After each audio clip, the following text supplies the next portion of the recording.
This is Truth Be Told.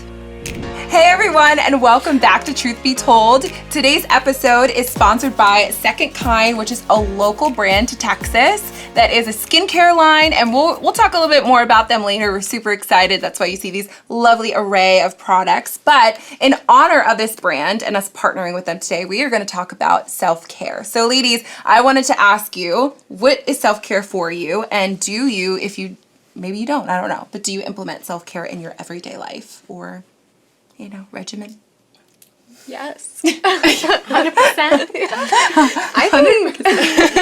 I think self-care is listening to what your body, your mind, body, soul needs.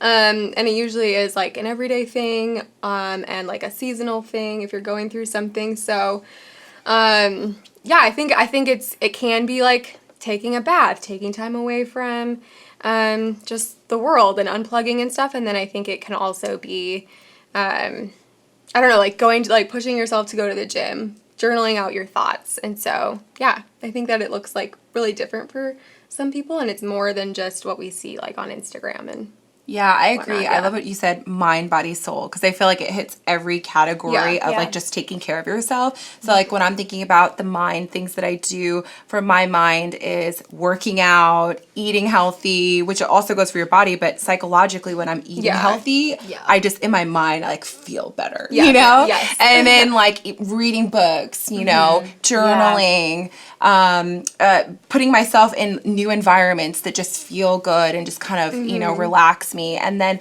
body, of course, is working out, eating healthy, maybe doing a new adventure somewhere around the city or something active, or even just relaxing, taking a bath. And then, of course, I love skincare and beauty things and looking cute and fashionable and stylish. So shopping is always great. That's real I know, as honey don't watch, but shopping is great. So, but I love that. Yeah. I've been in a season of really advocating for my own self-care because I think I've had a bout of not having the best mental health state the last probably 4 months or so, and through radical self-care, that's what I've been calling it, is radical self-care. I really feel like that is helping a lot. So actually taking time to be with myself, but also for me, self-care has meant cooking at home more because we were eating out all the time, and that actually was having a negative toll on me. And then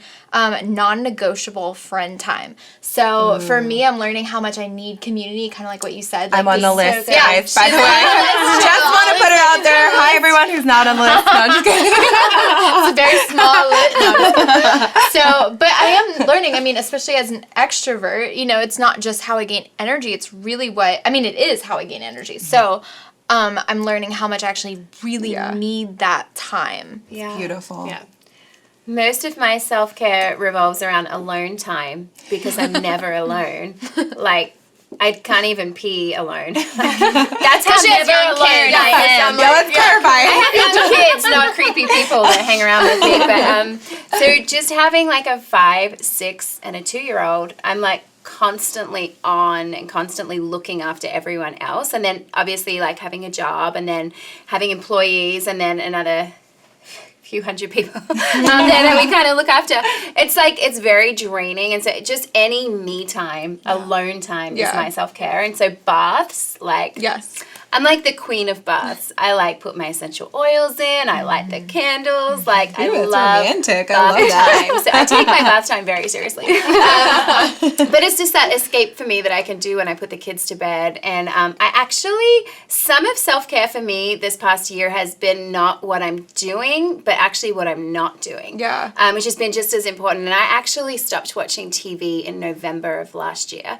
So it's been a long time since I've watched a TV episode, which that sounds kind of easy, but it was actually very difficult for me because I would put the kids to bed and my husband and I would kind of watch a show together, or I would just kind of tune out the world and put a show on. And that's how I kind of emotionally and physically detached and just chilled. So but then it got to the point where I was doing that for hours at a time, and I'm oh, this actually isn't the best for me in this season. And so I'm kind of doing this year-long fast from TV, and so that has actually been so good for me and my self-care because I'm reading more books. I'm just doing more things that I enjoy, and I'm going to nerd out hardcore here, but I love puzzles. Oh, I love that. I love that. I love them. Yeah, that's a like puzzle nerdy thing. It's super nerdy, right? But like I get super excited and I like text a picture to my sister-in-law. I'm like, look, we got a puzzle to do. And she just came over to my house yesterday because she had an hour. And I'm like, come have coffee and help me with the puzzle. And it's like your kids aren't around. No one's asking you to do anything. And you're like just trying to fit pieces into it. Oh my gosh. And there's an ending to it and an objective, and I like finishing a puzzle. Yeah. So anyway, it's kind of a good thing for my mental health is doing puzzles. I'm realizing as I say it out loud how that's nerdy real. We do I that for really Christmas am. every year, our puzzles, right? Oh, yeah. That is so cute. Well, That is really cute. I love working out, and I'm always wanting to be active because it's a lot of times people are like, oh, I'm too tired. I don't have time for that. But then in reality, you would have more energy if you just got that blood moving a little bit, which is also advice my father gave me. He was like, just get moving. You'll feel better. And so that's definitely a way that I pursued my self-care. I am the most low maintenance person when it comes to my hair and my face and my makeup. Like, it's embarrassing how bad it is. This is the most done up I get all month. So, I think it's the same for all of us. Yeah, so Not for me.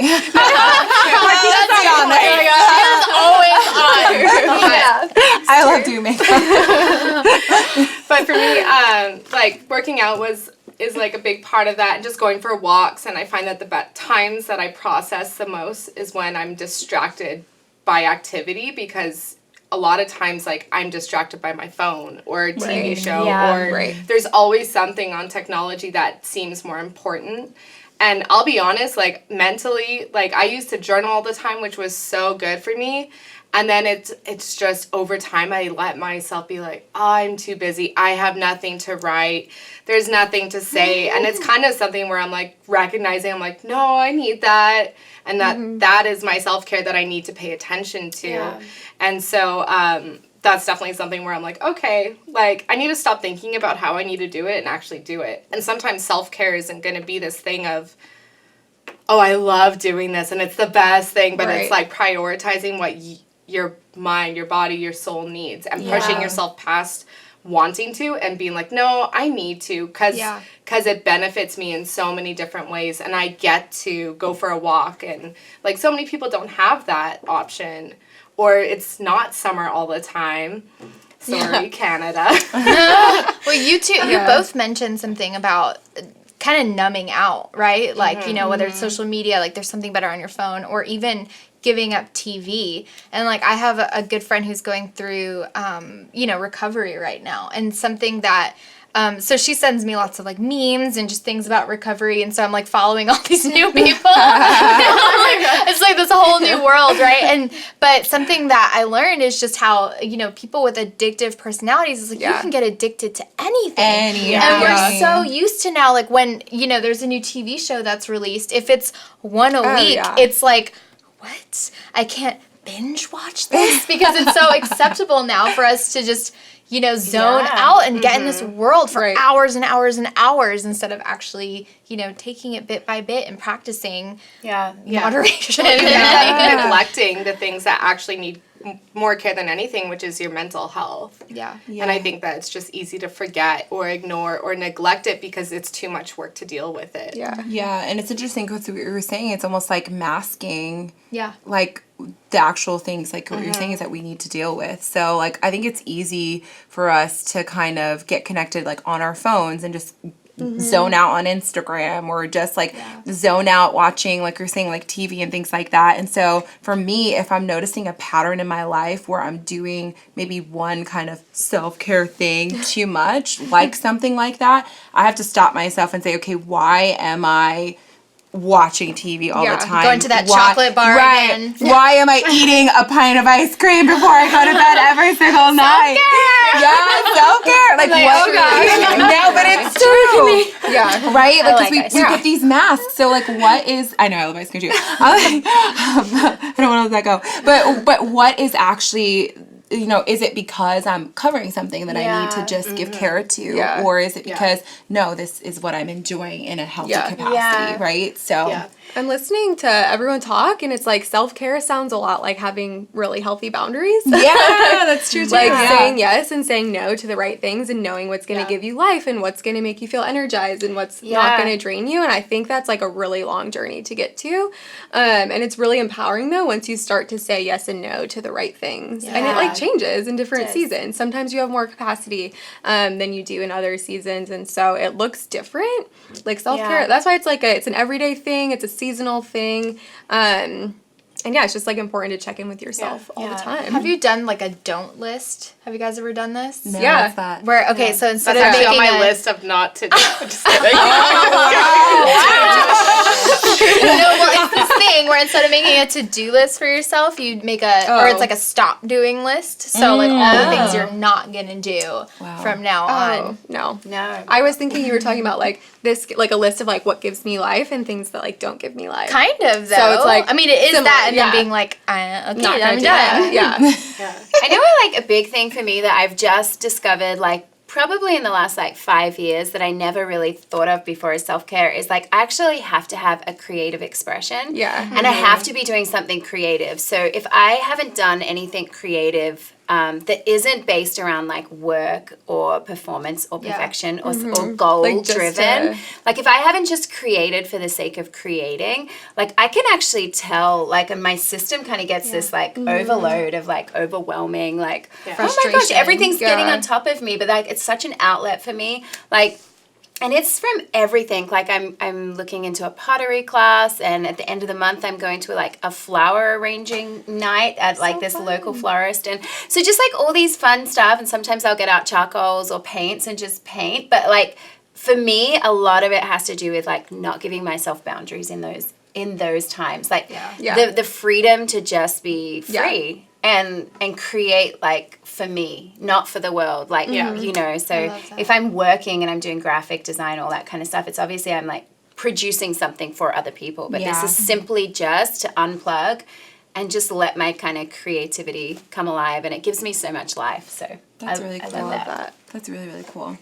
Well, I have a few questions from our audience that has been watching. So I wanted to bring them to the table because some of them have to do with even what we're talking about, but also to some of the episodes that we've chatted about before. And so at Battle Schmidt asks, growth in your dating and marriage relationships, have you changed?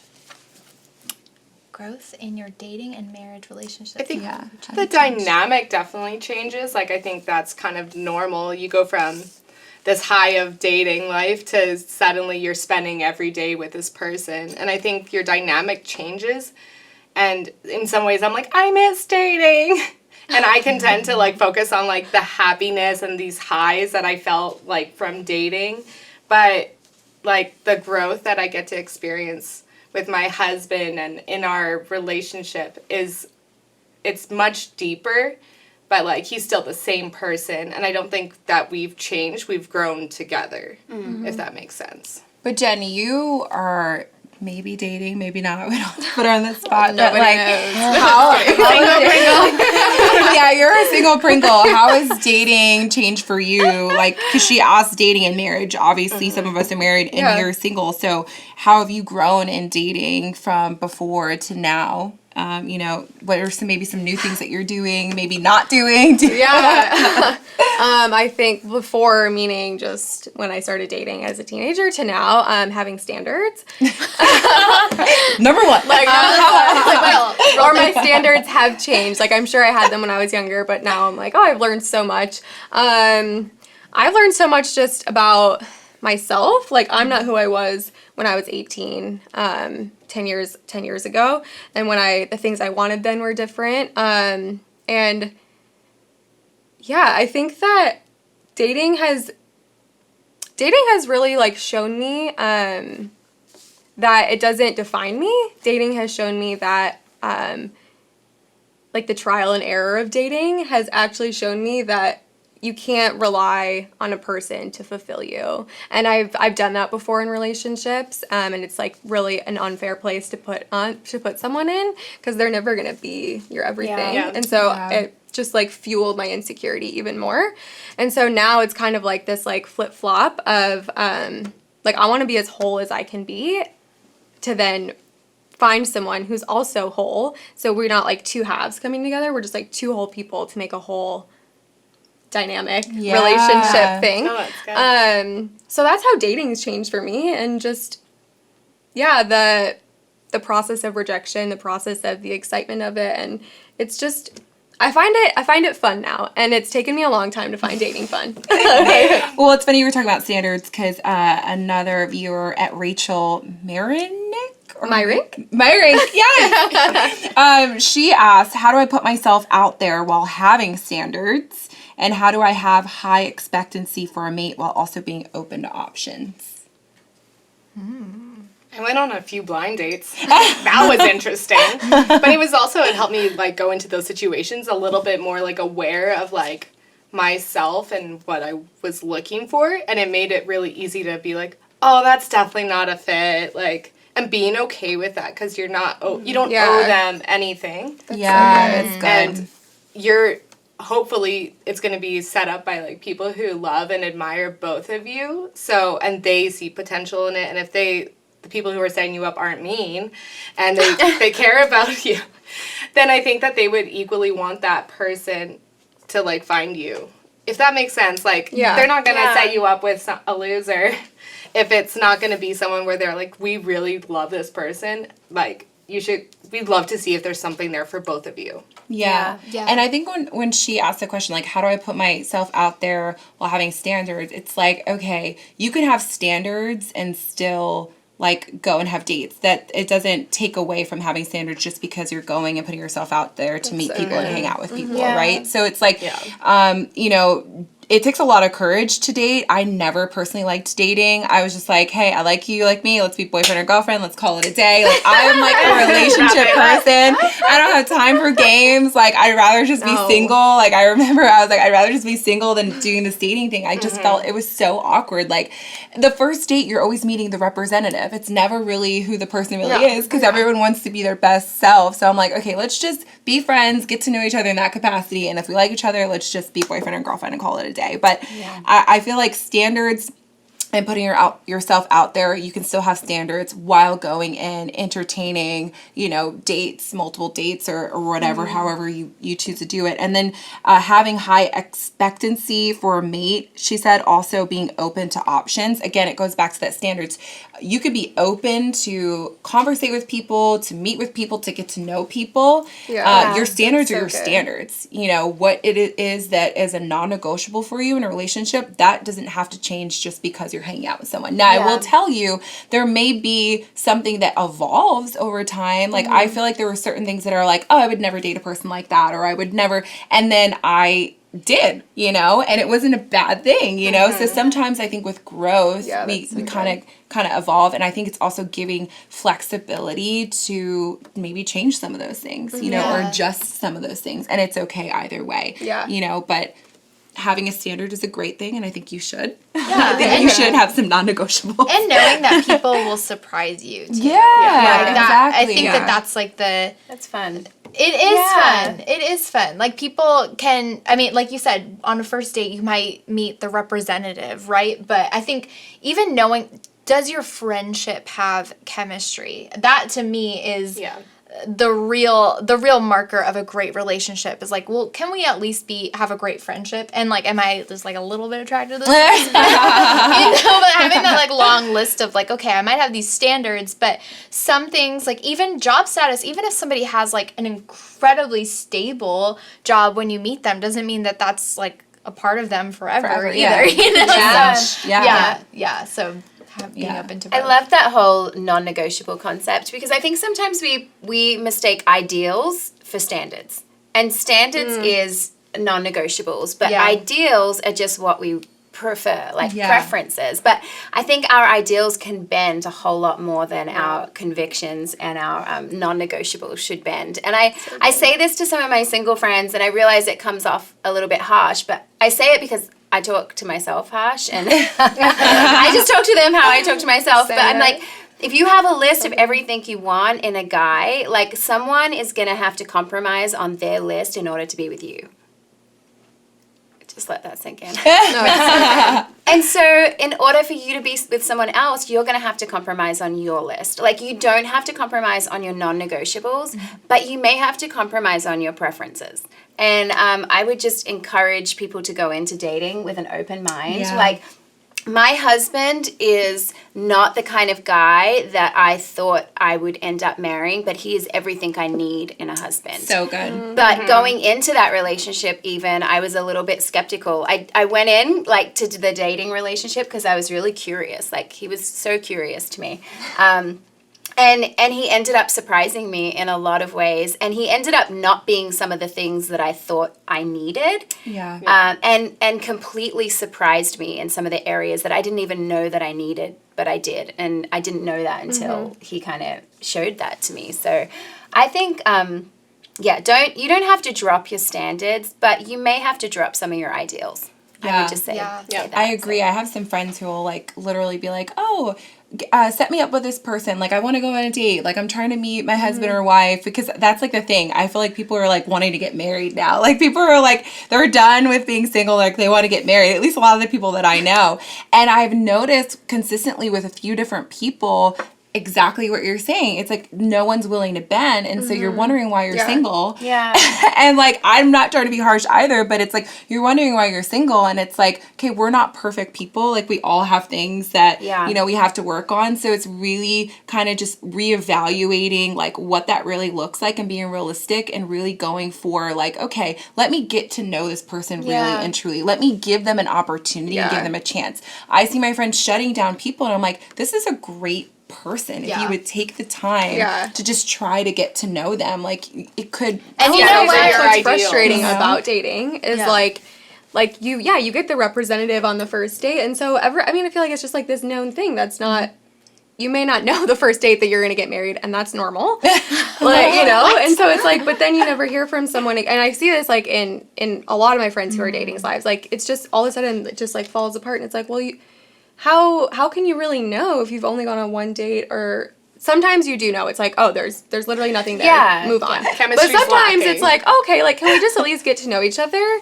And like, it's super frustrating, you know? Like, I don't understand. If that dude is like ghosting after a date, then like automatic out. Sorry, guys. Yeah, no, I agree. But I have to say, on the hotness scale, almost every married man I know looks at least like 2 points better than the single guys, because they have great women in their life who help them dress. And like, I'm just saying, there's always like a 2-point upgrade too. Once a girl gets involved, it's like, oh. It's like, oh, let's try a little bit. Let's toss that shirt. Where did my Crocs go? I don't know. I definitely have hidden some shoes. Just kidding. What was funny when you were talking about like a date, or like, oh, sometimes you do on the first date. I had this image of like a guy like putting his feet on the table, cutting his toenails while you're having dinner. Oh my God. Like, something like really gross. We were like, okay, that's definitely not. That's a definite. You're not gonna go and date. So there are some things that you'll know on that date, day one, that's not going to be a date number 2. I love what you said, though, about the chemistry of friendship, because I just think you can never underestimate the power of fun in a relationship. Because, like, when things get rough, because they're going to, if you're going to be together long enough. It's true. You need to learn to have fun with each other and do adventures together, and just like, people sometimes get so serious about like life and goals and blah blah blah, and I'm just like, can you guys laugh together? Like, because that's a big indication of whether you're going to get through the hard times of marriage. Like, if you can laugh together and see the fun in every situation. So I would say, don't underestimate how much fun you can have with someone. If you have a lot of fun with someone, that's a really good sign. And don't underestimate your gut. That is real. No, Yeah, it's so it's true. real. It's That's true. how you weed out Yeah. those guys who are gonna ghost you after first date one.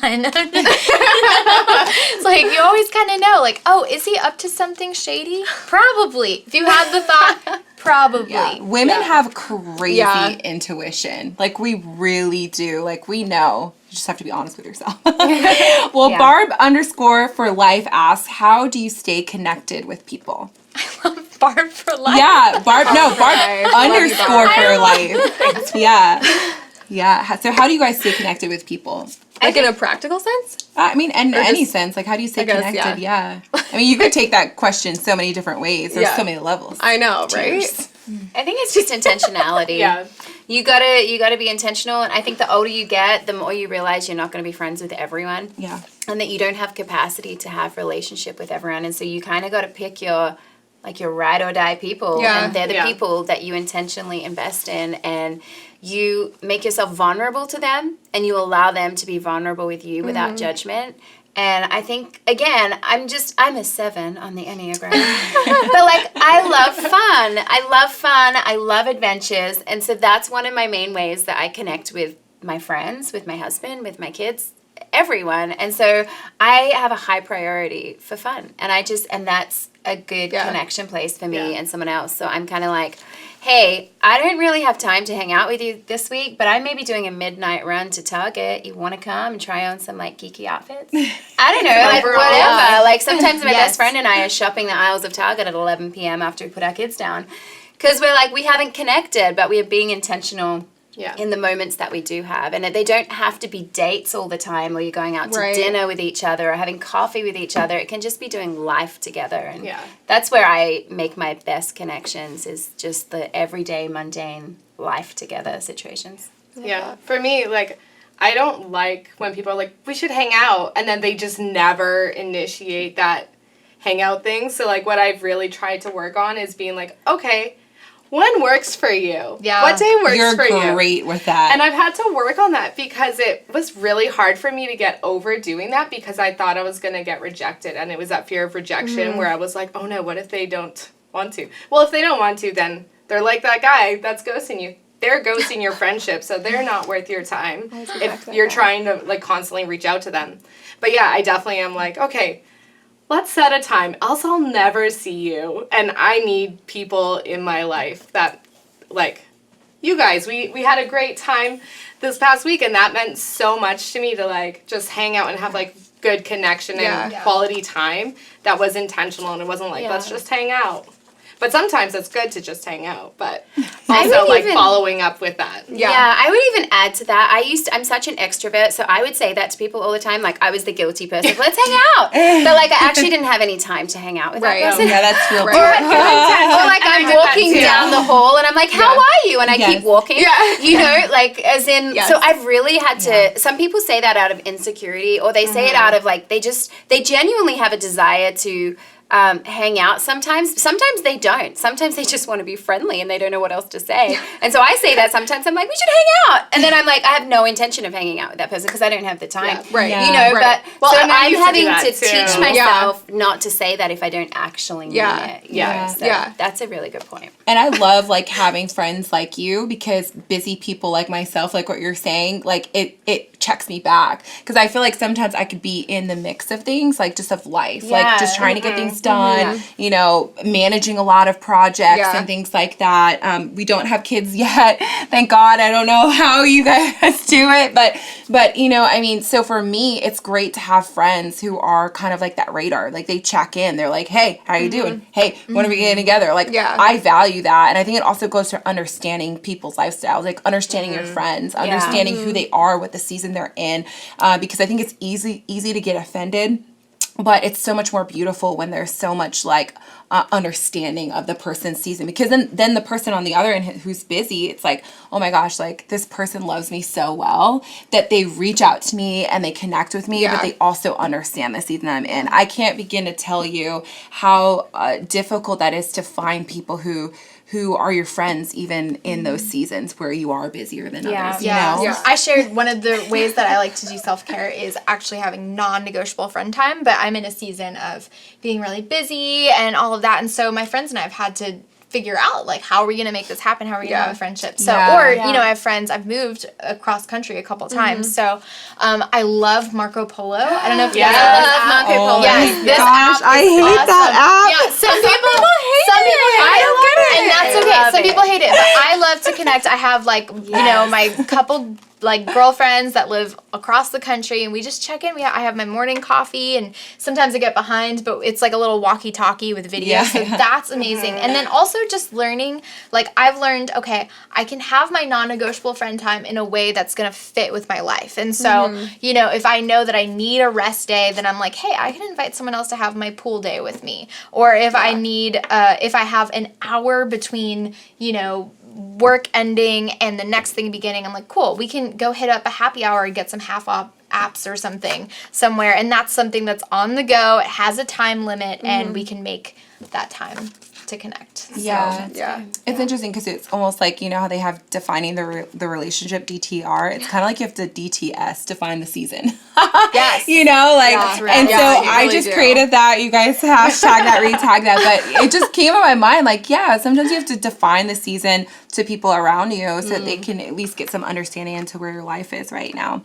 Well, that's it, you guys. Thank you for sending in your questions. Please keep them coming. We apologize if we didn't get to your question, but we will get to them on other episodes as well. Just kind of want to chat a little bit about Second Kind, which we're really excited about. They're sponsoring this video and our self-care talk that we had earlier on in the session. The thing that I love is this company is locally owned to Texas. It's straight out of Texas. So if you love to shop local, you're going to want to shop this brand. Cool fun facts about this company is they are vegan friendly, paraben free, sulfate free, eco-friendly.